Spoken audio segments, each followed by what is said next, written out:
Hi everyone. Are you looking for a job? This is how to find a job on your pathway to employment, and I'm here to help. So stay tuned to this episode where we're going to talk about mostly about cover letters, but also about marketing yourself.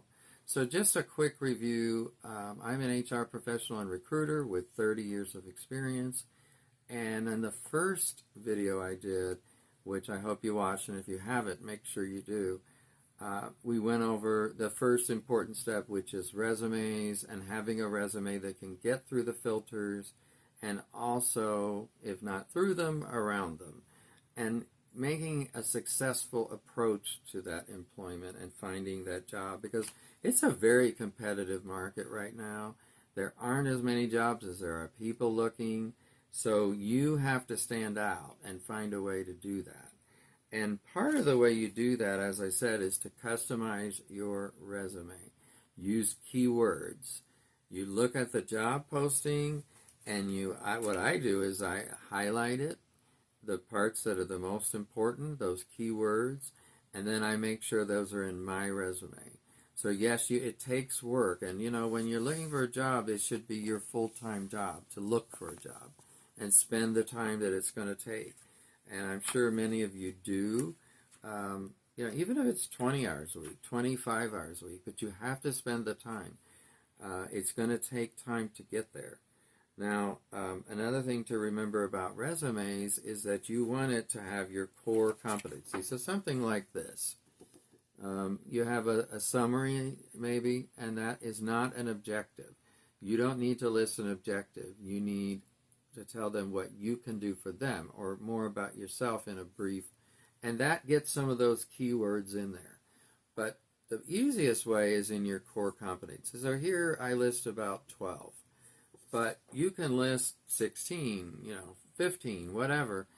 Get as many keywords as you can in these two sections, and then also in your actual jobs.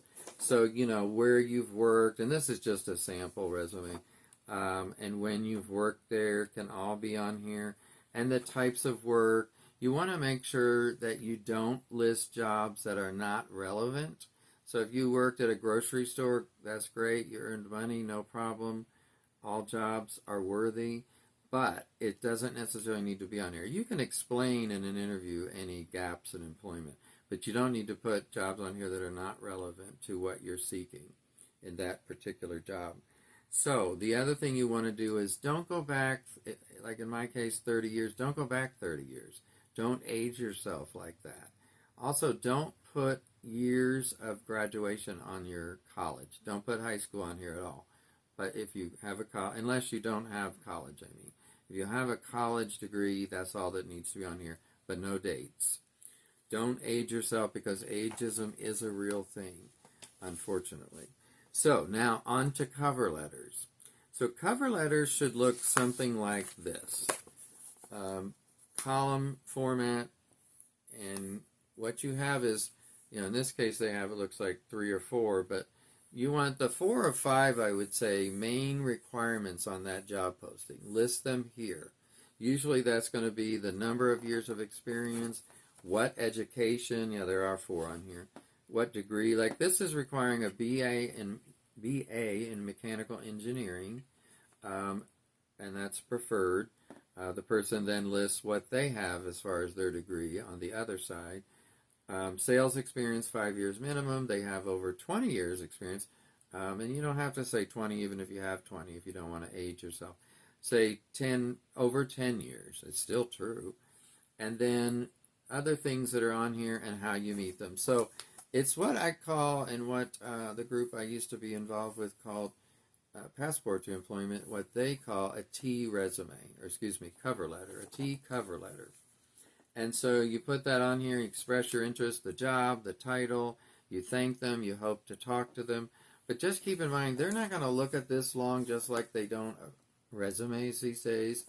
However, if you have it organized for them in this kind of a boom, boom, boom, and boom, boom, boom, here's what you want, here's how I meet it, that's going to help your cause a lot. So keep that in mind, because cover letters really do matter. Once you get past that filter and you hope you do. That's the key. Get past the filter or get around it in those different ways we discussed in the first video. Then you would have the chance to have that resume in front of them.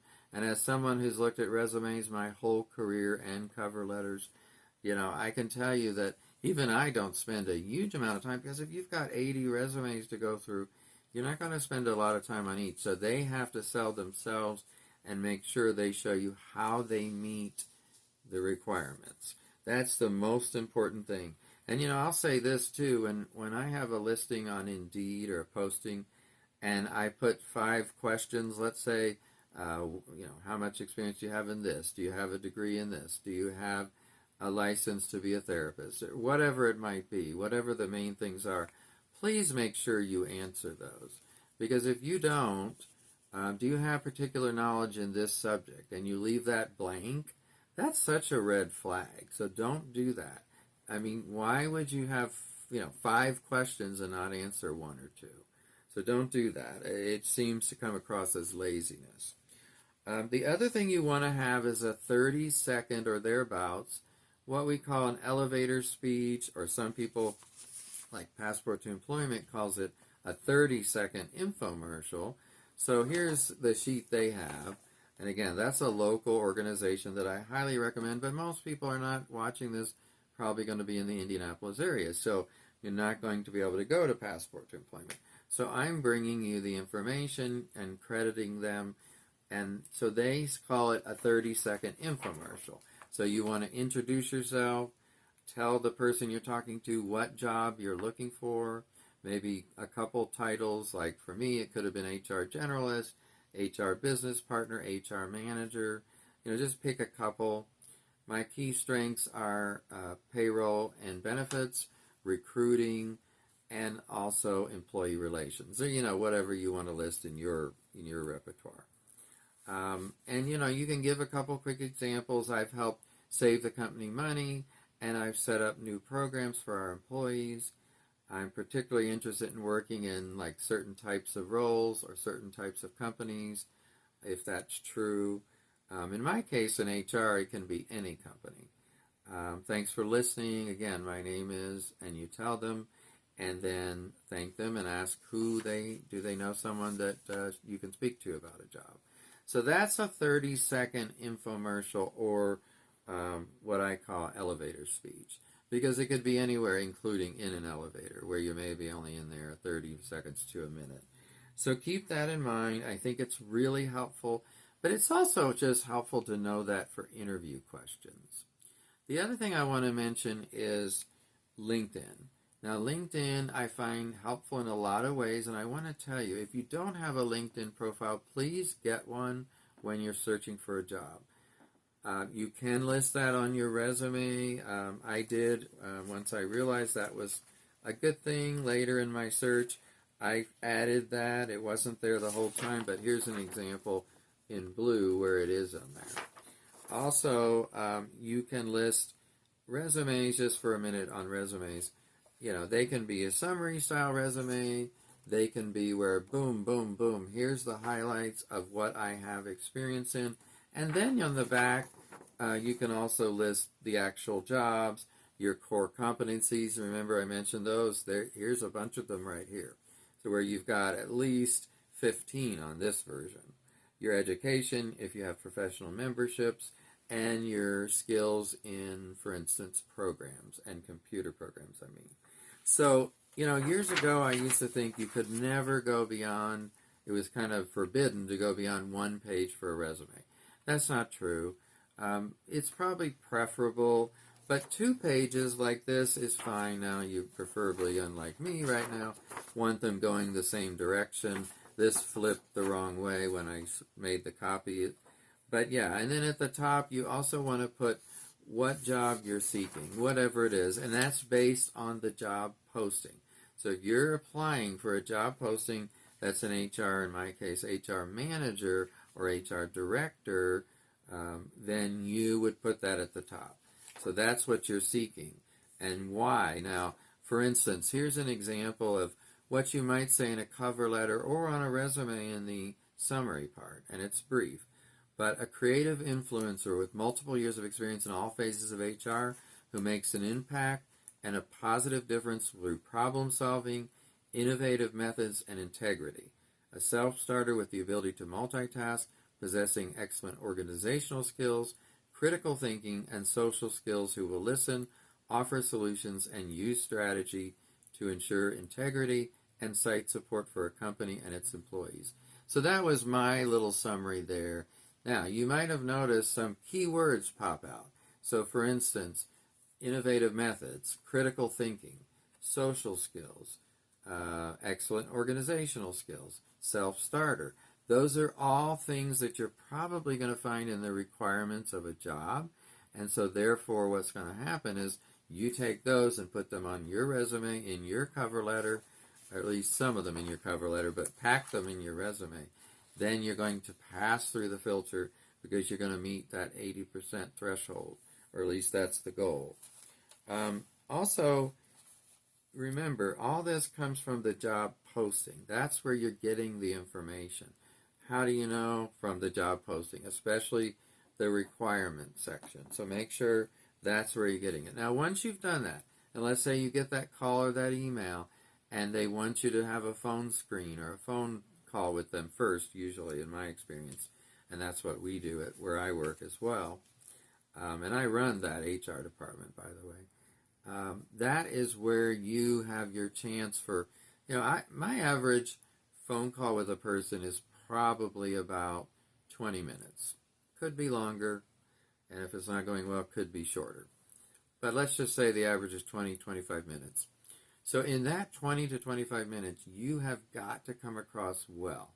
And I mentioned this in the other video, but I'm going to mention it again because I just want to keep people aware of this. When you're looking for a job, don't answer the phone like you're paranoid or you're unhappy somebody's calling. Somebody could call you at any time about a job, and you don't want to come across that way. I've had multiple people that just come across really poorly in that first few minutes on the phone call. So make sure you don't do that. But have some questions ready as well. I know it's hard when you're applying for a lot of jobs to just focus on one and know one that might suddenly call you, but you kind of have to do that. And it's okay to say in a phone call with someone, oh, I'm looking at a lot of jobs and applying to various ones. Would you just remind me, a little bit about the company? And I have no problem doing that for people. I want people to feel comfortable, and especially in an actual interview, it's never the goal of that person to make it uncomfortable or make you nervous. You may be nervous, that's unfortunate, but that's not our goal. Our goal is to find someone to hire, so we want you to shine. We want you to do your best. And that's what I'm trying to do in this series, and I hope it's helpful to you all to share my knowledge of all these years of experience and my own personal experience looking for a job. It's about 6 years ago, because it was so different than it was the last time I had looked for a job, which had been 16 years earlier. So things changed a lot, and what I want to do in this series of videos, so make sure you subscribe to this channel. It's free to do so. And I want to help you and know the steps on the pathway to employment to get you to a successful result.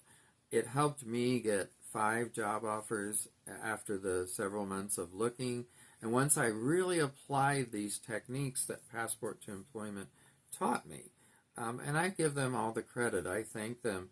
And so that's why I'm trying to use my experience and some of their methods and kind of merge the two, because I don't agree with everything they suggest or do. But most of it is really good information. And I do think it helped me, because once I started doing that, customizing each resume, customizing cover letters and using the T method or the 2 columns, and also having that infomercial about myself. When you're in an interview, and again, we'll go more into that in the next video, that is your chance to really brag on yourself and be your best spokesperson. Because if you can't be, then nobody else is going to be for you usually. Now, you want to also have your references to bring with you. So you have references. Let's say you have 5 people who are professional references, and I'm not talking about personal references. professional ones, just have, ask them a few sentences to put on there that they would say about you, and then you present that with your resume and cover letter and anything else you're giving. Some people have an actual portfolio, which we'll talk more about how to develop that in the next video. But you want to give them that so that when you leave, they have everything in front of them. You've done a lot of the work for them, and believe me, as much work as we sometimes have, I am very grateful when people do that. It's rare. Now, a lot of people will say references upon request on the resume. That's okay, but I don't recommend that. Just give them the the references, and have their names, their email, their phone numbers, and just a couple, 2-3 lines from each one, 5 of them on one page or something like that, and that helps so much. So, I hope that, just a review real quick, cover letters, resumes, and your infomercial and marketing. This, by the way, is one of Passport to Employment's. It's kind of a template for doing your 30-second infomercial. I went over it step by step with you earlier, but just know that you're trying to get across who you are, what you can do, how you can help that company, how you have succeeded in the past in a couple ways, and the types of jobs you're looking for, if they're particular companies or types of companies, and then remind them who you are, your name, and thanking them. So with that, I hope I didn't go too fast, but it's a lot of good information, and like I said, next time we'll be drilling on the actual interviewing. Now you've got the resume, the cover letter, some of your marketing. We'll do a little bit more on marketing, but then we go to the interview, and I think that's where you make it or break it. So it's probably the most important step. Take care, everyone, and I'll see you next time on Pathway to Employment.